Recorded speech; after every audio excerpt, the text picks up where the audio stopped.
Espace TV, le 22h.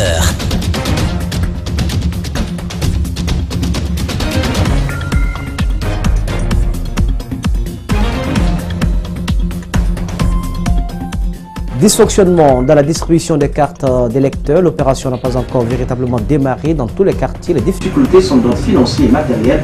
Nous ferons le point dans ce journal. Manifestation contre le manque d'électricité. Les citoyens des quartiers plongés dans le noir ne décolèrent pas. Ils ont manifesté la nuit dernière à Matam. Et puis Emmanuel Macron en Chine pour une visite d'État. Le président français invite Pékin à plus d'actions en faveur de la lutte contre le dérèglement climatique. La distribution des cartes d'électeurs peine à démarrer. Plusieurs quartiers de Conakry présentent la même situation, sauf par endroits. Les habitants sont en possession de leurs cartes d'électeurs. Des explications détaillées, c'est dans ce reportage de Djibril Ba et d'Abdoulaye Kamara. Tombo est l'un des rares quartiers ayant procédé à la distribution des cartes d'électeurs. L'opération a débuté depuis le samedi, nous confie le chef de secteur. Samedi, dimanche, on a travaillé jusqu'à 18 h. Est-ce que vous avez distribué une grande partie des cartes d'électeurs? Oui, on a distribué beaucoup, samedi et dimanche. Pourtant, le programme de distribution des cartes n'a pas continué au même endroit ce lundi. Dans les autres localités de la commune de Kaloum, rien n'est envisagé après la réception des cartes d'électeurs. Jusqu'à présent, aucune distribution de cartes d'électeurs. Ceux qui s'en chargent ne sont pas là. Moi, je les attends. Et j'ai aménagé même l'endroit où ils doivent travailler.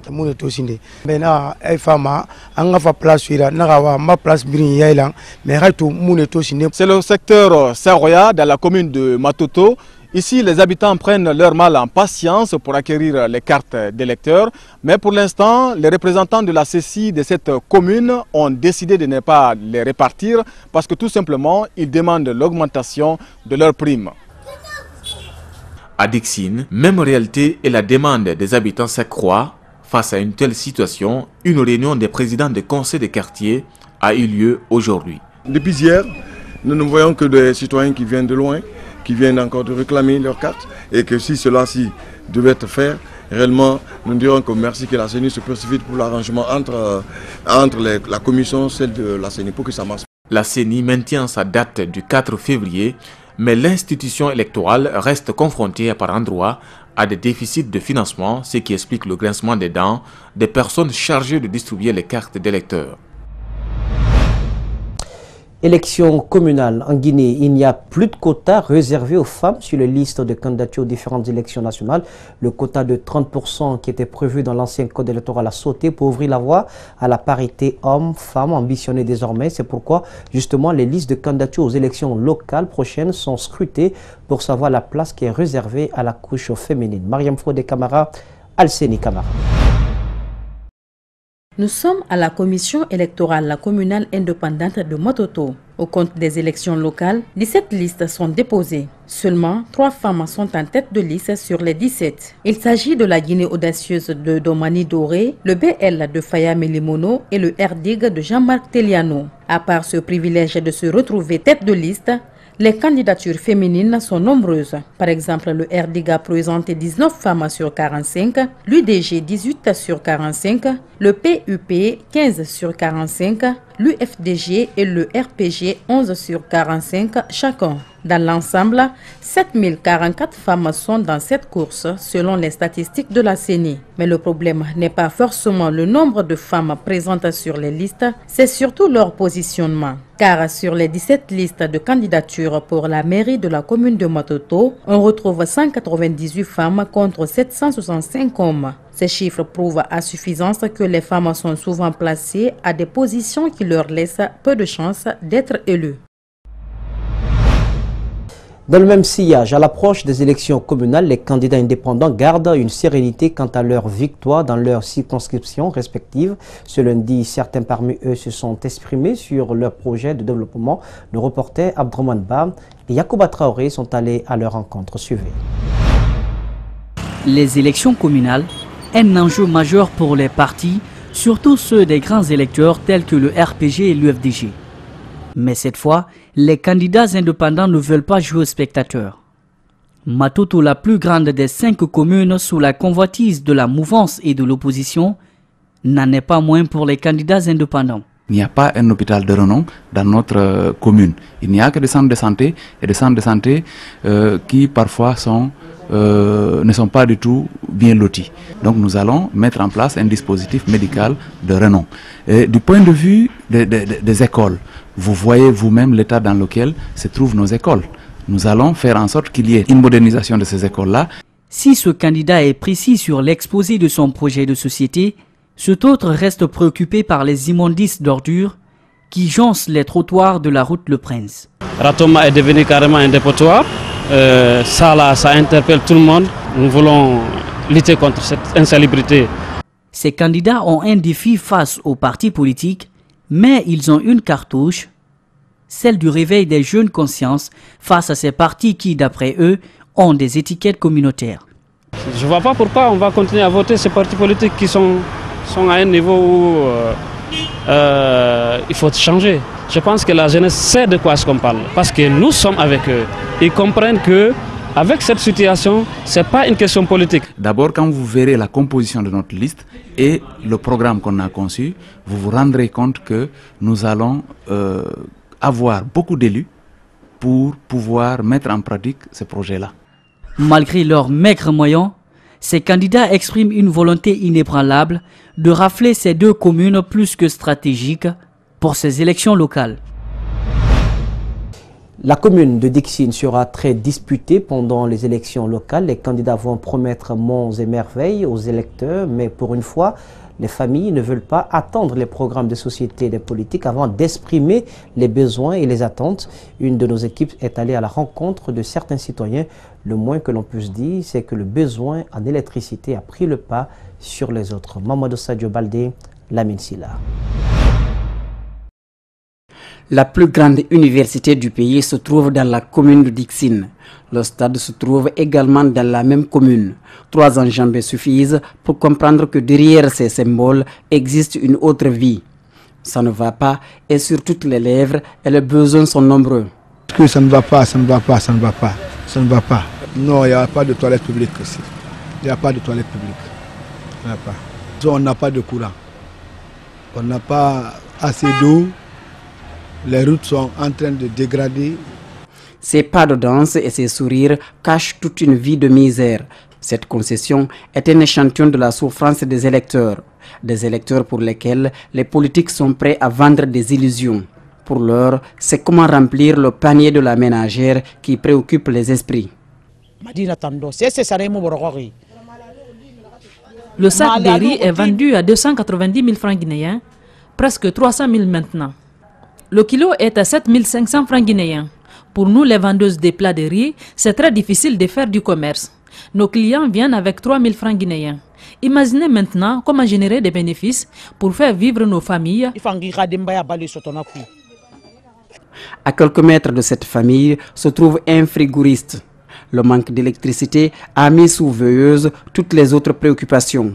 C'est-à-dire, s'il y a le courant, même la nuit, moi je peux travailler. S'il y a le courant. Parce qu'il y a des clients, dès qu'ils ont tombé en panne, si ce n'est pas la nuit comme ça, à 0h comme ça, mais à partir de 20h comme ça, 21h comme ça, je peux travailler comme ça. Il y a des clients qui sont habitués dans les climatiseurs et ils ne peuvent pas dormir comme ça. Dès qu'il y a un petit chose là, on fait le signe, on m'appelle directement, je descends là-bas. C'est le problème des clients, parce qu'on a fini d'appris de métier, ce qui nous fatigue un peu, on ne voit pas le client bien. Après, en ce 2 jours-là, le problème de courant, ça nous fatigue. En dépit du climat de méfiance qui existe entre les électeurs et les politiques, les attentes sont exprimées en fonction des préoccupations. Nous souhaitons que les élus pensent en nous, qu'ils défendent les intérêts des citoyens surtout. Faut qu'ils sachent quelles sont les attentes de leurs concitoyens, afin qu'ils n'oublient pas que c'est le peuple qui fait d'eux des chefs.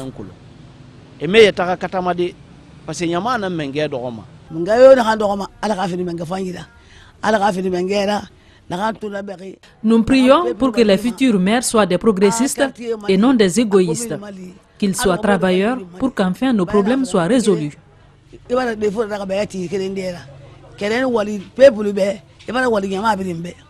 D'abord, l'emploi. La première chose, c'est l'emploi d'abord. Et la deuxième chose, on a besoin d'entretien dans le quartier. Le quartier est trop sale, très très sale. Tu as vu, même si tu passes, il y a beaucoup d'ordures à côté là. Cette vieille a vécu sous les 3 régimes que la Guinée a connus pour le moment. Ils ont tous eu en commun la vie précaire des populations. Justement, les manifestations contre le délestage du courant électrique continuent dans certains quartiers de la capitale. Ce dimanche, les jeunes de Matam Boulangerie ont manifesté contre la coupure du courant dans leur quartier depuis plus d'une semaine. Massivement mobilisés et tous en colère, ils ont brûlé des pneus. Mohamed Valek Touré, Mohamed Bangoura.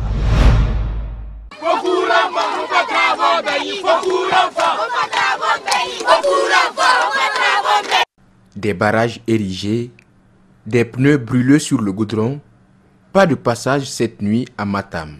Jeunes et femmes sont sortis massivement dans les rues pour manifester contre le délestage du courant électrique dans leur quartier depuis une semaine. Nous, on a crise de courant. Nous, on a fait une semaine comme ça, on n'a pas de courant. Une semaine comprend, on n'a pas de courant. Non, on a tort, on n'a pas de courant. On n'a pas l'eau, il n'y a pas de courant, il n'y a rien. Pour ces manifestants, le retour de la lumière ne passe que par cette méthode. Trop c'est trop et des zéros, nous sommes dessus sont des mots que scandaient les jeunes de Matam.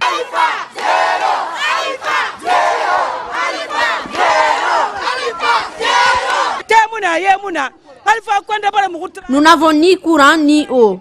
Nous sommes dessus de ce pouvoir. Nous sommes trahis. On t'a soutenu Alpha Condé, mais jusqu'à présent rien n'est fait.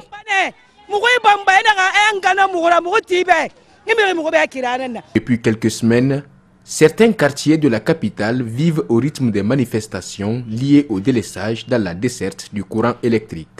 Selon les responsables de la Guinéenne de l'électricité, cette perturbation est due au manque de carburant dans les centrales thermiques.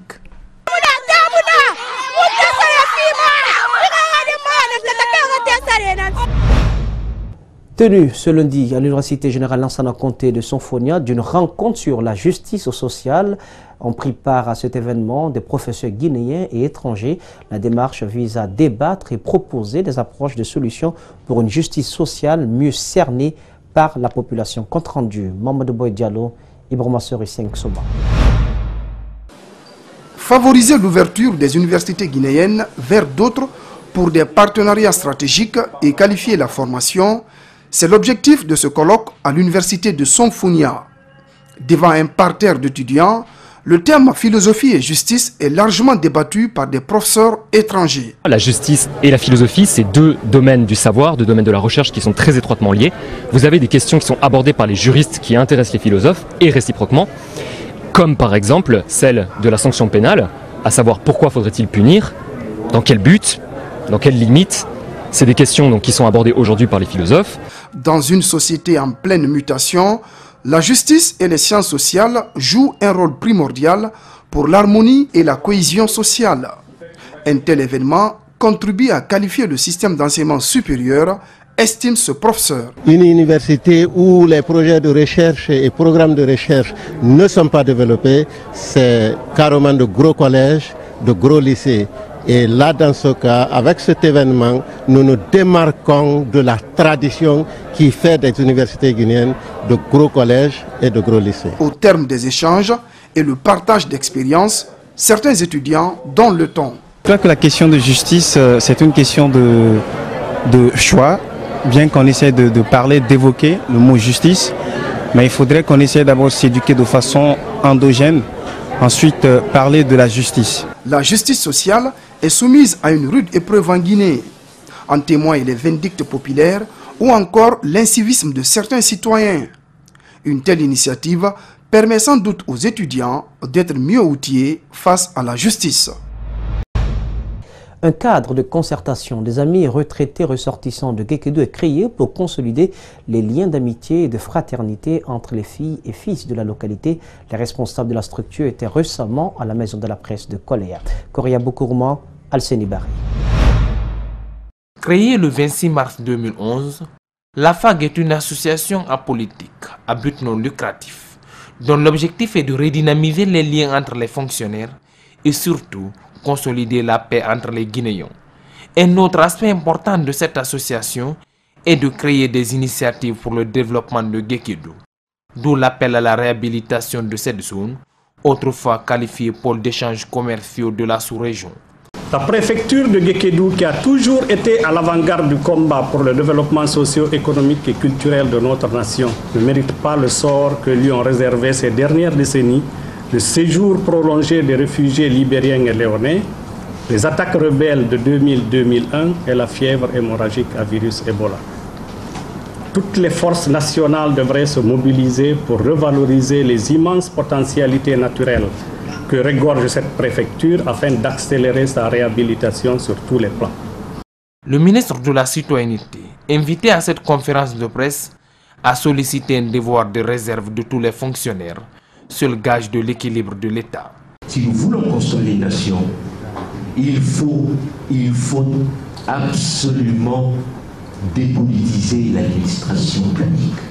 Faire en sorte que quelles que soient par ailleurs nos convictions intimes, que chaque Guinéen, chaque citoyen guinéen soit rassuré une fois qu'il est devant un serviteur de l'État, qu'il n'est pas devant un militant. Il ne doit même pas soupçonner son appartenance. La FAG a aussi indiqué au cours de cette conférence qu'elle envisage construire une stèle à Guékédou à la mémoire des victimes de la rébellion de 2000 et ceux fauchés par le virus Ebola. Un petit détour à l'intérieur du pays. La préfecture de Dabola dispose des ressources nécessaires pour son développement, mais elle n'y arrive pas. Les infrastructures de base sont insuffisantes, les rues sont étroites et jonchées d'ordures. L'insécurité connaît une évolution à quelques jours des élections locales. Les attentes des citoyens sont nombreuses. Mamadou Kalisso, Aboubakar Din Kamara sont allés à leur rencontre. Suivez. La ville de Dabola est moisie. Toute la Guinée, l'étendue du territoire dépasse Dabola. Celui qui vous dit le contraire, et il vous dit ce qu'il en veut dire, il vous a menti. C'est le petit peuple, c'est le bas peuple qui souffre. Une ville moisie, le bas peuple qui souffre, alors que la nature a tout donné à la localité pour se développer. C'est ce que Jazener, visiblement exacerbé, dénonce la mauvaise gestion des responsables locaux. On va où? La population en souffre. Quand les engrais viennent, les gens en trouvent, il faut la mettre dans les poches. On va où? Le professeur Alpha n'est pour rien. Il fait ce qu'un président doit faire pour son peuple. Mais est-ce que ça va au bon port? C'est là la question. La jeunesse, la couche la plus importante de la population, n'est pas épargnée. Elle est confrontée au manque de formation, la sous-représentativité dans les instances de prise de décision. Les infrastructures de base, comme cette maison des jeunes, qui date du premier régime, ne répond plus aux critères. Le SIFO, l'équipe préfectorale de football, est plongée dans un coma depuis une décennie. Le chômage bat de l'aile. Dans notre corporation, nous avons assez de jeunes diplômés. Mais puisqu'ils n'ont pas trouvé de l'emploi, ils se sont lancés dans l'activité de taxi-moto. Quant aux femmes, elles sont victimes de tout genre de violence, de marginalisation, d'exclusion et la déscolarisation. Elles interpellent les prochains responsables locaux. La première des choses, c'est une autonomisation totale de la femme.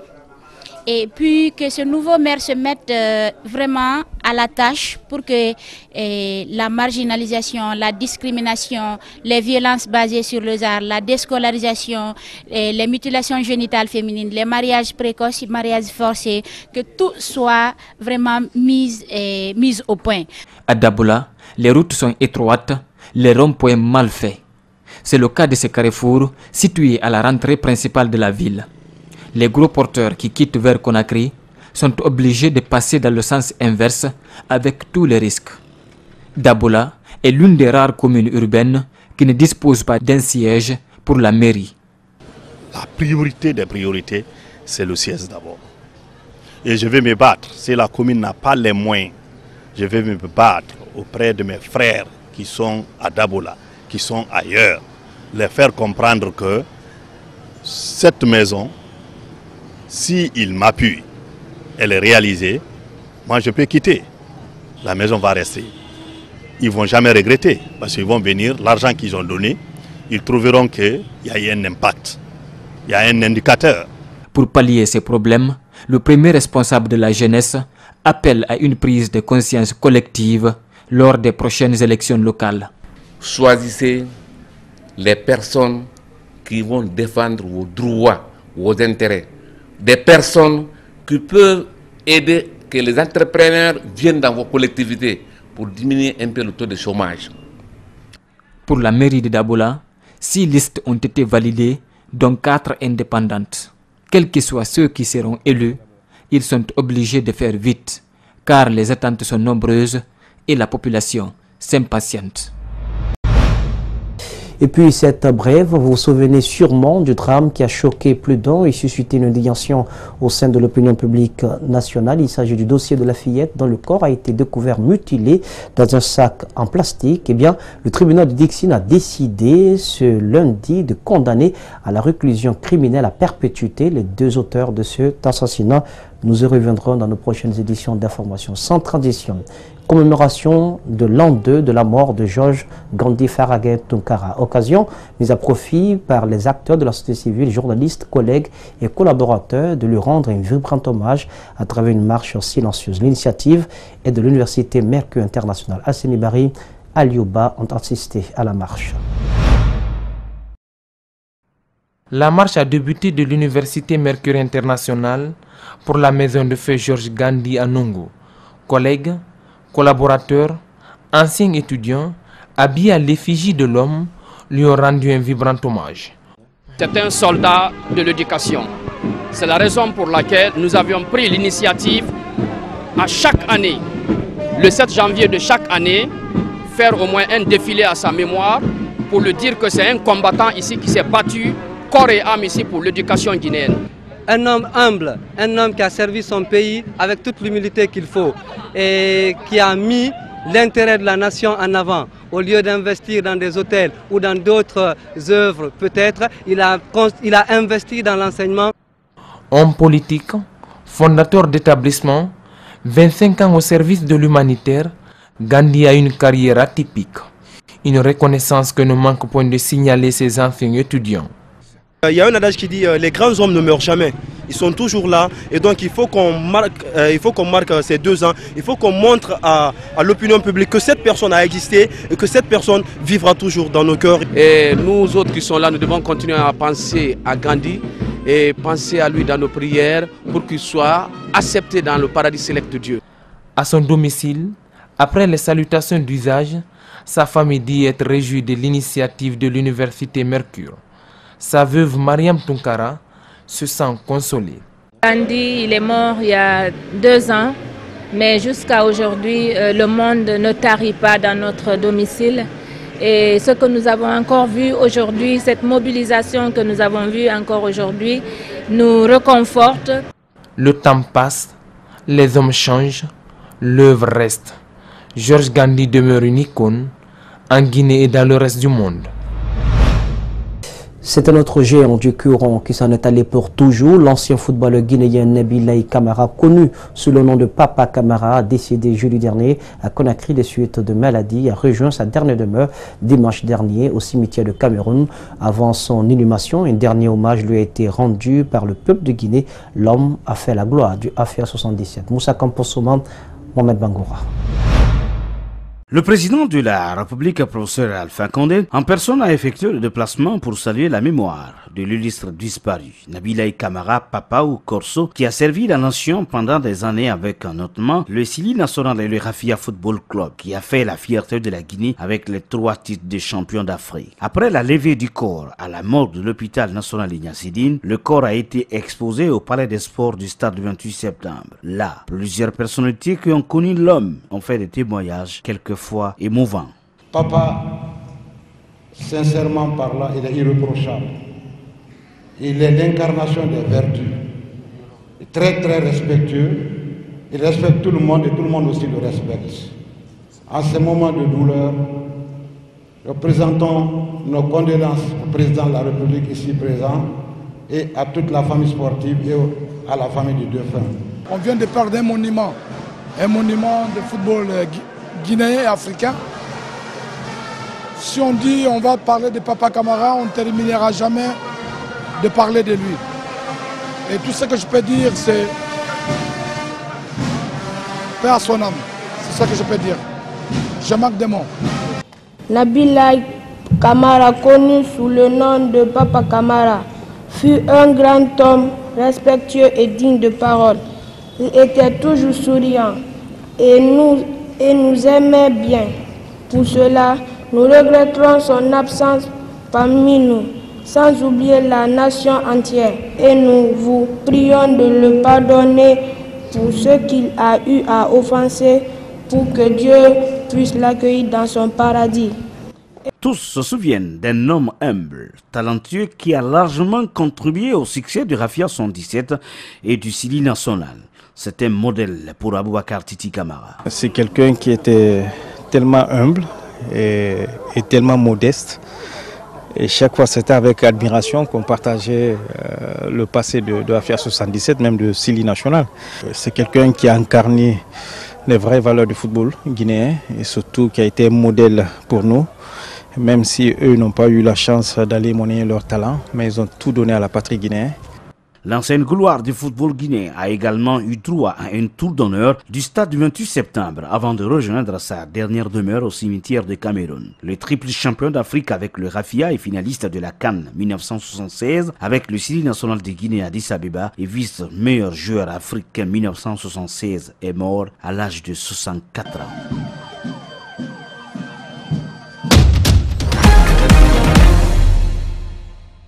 Voilà, mesdames et messieurs, comment nous nous quittons au compte de cette édition d'information. Cadrage pour vous, Kouria Boukourouba était présent à la régie.